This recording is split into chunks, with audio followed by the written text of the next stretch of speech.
अस्सलाम वालेकुम। Customer needs, wants and demands को आज हम इस लेक्चर में डिस्कस करेंगे। नीड्स क्या होती हैं? नीड्स जो है वो किसी भी इंडिविजुअल की सर्वाइवल के लिए जो बेसिक रिक्वायरमेंट्स होती हैं उसको हम कहते हैं नीड्स। अब जब नीड्स जो हैं वो पूरी नहीं होती तो the individual felt self deprived.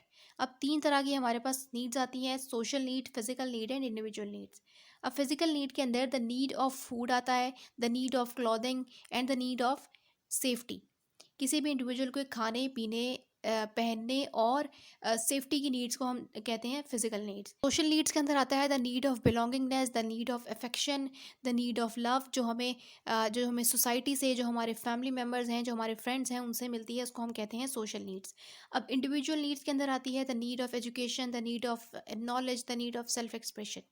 अब जो नीड्स हैं, जब ये शेप हो जाती हैं with the culture and with the environment and with the individual personality, reshape हो जाती हैं, तो इनको हम कहते हैं वांट्स।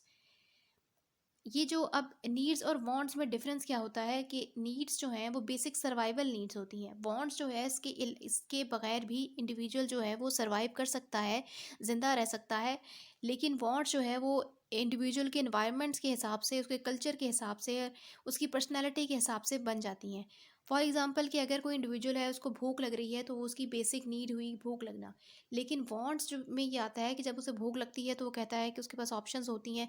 वो सोचता है कि मैंने क्या खाना है, फिर खाने में वो कहता है कि मैंने बर्गर खाना है, अब मैंने पिज़्ज़ा खाना है, मैंने बिरयानी खानी है। तो ये उसके कल्चर के हिसाब से उसकी जो है वो वांट्स बन जाती हैं। तो उसको हम कहते हैं वांट्स। अब जो मार्केटर है वो नीड जो है उसको तो मार्केटर जो है वो बढ़ा नहीं सकता, लेकिन वांट्स जो है उस पे मार्केटर जो है उसको उसको बढ़ा सकता है, या उस वांट्स क्रिएट कर सकता है इन्वायरमेंट के अंदर, लोगों के अंदर। अब जब किसी इंडिविजुअल के पास परचेजिंग पावर हो, पैसा हो कि वो चीज़ों को ख़रीद सके, उसकी बाइंग बाइंग पावर इतनी ज़्यादा हो कि वो चीज़ों को ख़रीद सके, तो वो जो वांट्स होती हैं वो डिमांड्स बन जाती हैं। जब इंडिविजुअल जो है वो फिर ये कहता है कि फॉर एग्जांपल जैसे हम पहले डिस्कस कर रहे थे कि किसी इंडिविजुअल को भूख लगती है तो वो कहता है कि मुझे बर्गर खाना है। तो जब वो हम डिमांड्स की तरफ आते हैं तो वो इंडिविजुअल जो है वो कहता है कि मुझे फ़लाँ रेस्टोरेंट का, या केएफसी का, या मैकडॉनल्ड्स का, या किसी भी और रेस्टोरेंट का मुझे बर्गर खाना है। तो ये चीज़ आती है डिमांड्स में। तो ये डिफरेंस है इन तीनों चीज़ों में, नीड्स, वांट्स एंड डिमांड्स में।